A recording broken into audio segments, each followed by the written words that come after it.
Após a primeira aula sobre a origem da filosofia na Grécia Antiga, chegamos ao início do período conhecido como pré-socrático. Quem foram os filósofos pré-socráticos? Como introdução a esse tema, a esse grupo de filósofos, convém entendermos o próprio significado da expressão pré-socráticos. Não foram filósofos, como muitos professores ensinam de modo errado, que viveram antes de Sócrates. Não, foram filósofos cuja preocupação em comum distonava da preocupação principal de Sócrates. Sócrates foi o primeiro filósofo ocidental a se preocupar com o homem. O homem, na filosofia socrática, na filosofia ocidental a partir de Sócrates, se tornou o objeto principal da preocupação filosófica. E podemos traduzir essa preocupação humana em três termos, em três palavras: epistemologia, ética e estética. Ou seja, a filosofia a partir de Sócrates se preocupa com a epistemologia, com a verdade, se preocupa com as formas pelas quais nós conhecemos o mundo à nossa volta e pelas formas pelas quais nós nos enganamos com o mundo à nossa volta. Epistemologia, verdade e mentira. Ética, o certo, o errado. E também estética, que estuda, especula a relação do homem com a beleza, com a arte, com a literatura, enfim. Antes de Sócrates, ou melhor, antes, durante e depois da vida socrática, Sócrates viveu no século V, anos 400 a.C., mas nos séculos 7, 6, 5 e 4 a.C., anos 600, 500, 400 e 300 a.C. nascer, houve um grupo de filósofos que se preocupava quase que exclusivamente com a physis, com a natureza. Physis, palavra grega que em português significa natureza. Eram os filósofos da physis, os amigos da sabedoria que buscavam a physis. Mas como esses filósofos estudavam a natureza, o que procuravam na natureza, no mundo físico?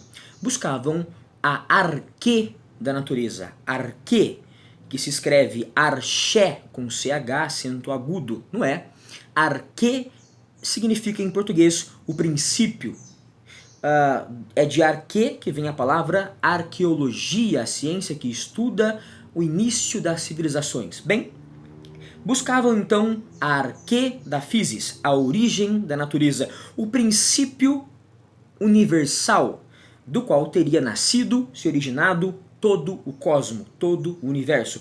Por isso, além de pré-socráticos, ou seja, de pré-humanos, eram também conhecidos como filósofos da natureza, filósofos da physis, cosmólogos, interessados no cosmo, no universo físico.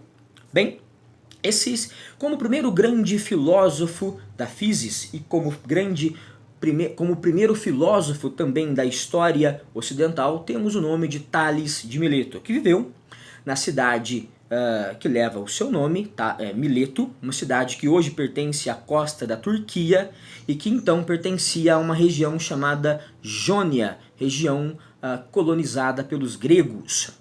Tales de Mileto fundou uma escola, a escola jônica, da qual foi o primeiro filósofo, mas não o único. Depois veremos Anaximandro, Anaxímenes, entre outros.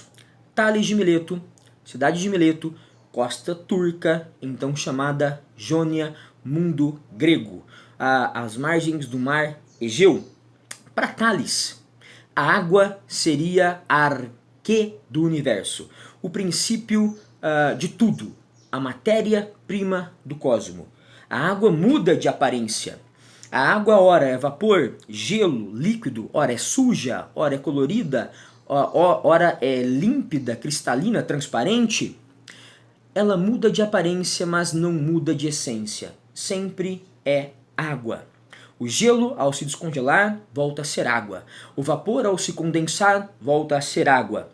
Um elemento que muda aparentemente, mas que permanece na sua essência. Bem, para Tales concluir que a água seria a arquê do universo, Tales observou o mundo à sua volta. Vivendo em Mileto, sabia que a cidade de Mileto dependia da economia marítima, do comércio marítimo, da pesca marítima. A vida marítima, então, a economia marítima eram centrais na vida de Mileto, na vida do mundo grego. Tales também viveu muitos anos de sua vida no Egito Antigo, percebendo a relação entre as cheias do rio Nilo e a própria vida naquele país, vivendo às margens do rio Nilo, vivendo às margens do mar Egeu e do mundo grego baseado na economia marítima comercial. Tales também percebia a relação da água com a vida no cotidiano, a semente que aguarda brota, o corpo que uma vez morto se desidrata, perde água, seca, a chuva que produz colheitas, o parto da mulher que está envolvido em água com o rompimento da bolsa. Para Tales, o planeta seriam continentes e ilhas suspensos sobre a água. A própria atmosfera, água em vapor, água em condensação, provocando chuvas. O planeta seria água. Água que estaria na agricultura, água que estaria nos corpos humanos que são, no mínimo, em 1/3 compostos de água. Tales foi o primeiro filósofo dos pré-socráticos e foi também o primeiro filósofo, pois é considerado, na história da filosofia, o primeiro homem a usar uma lógica racional, a não se apegar aos mitos, à mitologia, para explicar o surgimento do cosmo. Podemos hoje negar que haja mesmo um princípio único para o surgimento do universo, mas não podemos negar que Tales observava a natureza à sua volta para daí tirar conclusões racionais, então muito plausíveis, sobre a origem do cosmo. Tales então tinha uma teoria que se baseava em um monismo materialista. Monismo é quando atribuímos a uma causa, a uma ideia, o surgimento do cosmo. Ele era um monista materialista, pois era a água, a matéria física, orgânica, da qual teria se originado todo o universo que habitamos. Nas próximas aulas, veremos Anaximandro e Anaxímenes, discípulos de Tales de Mileto.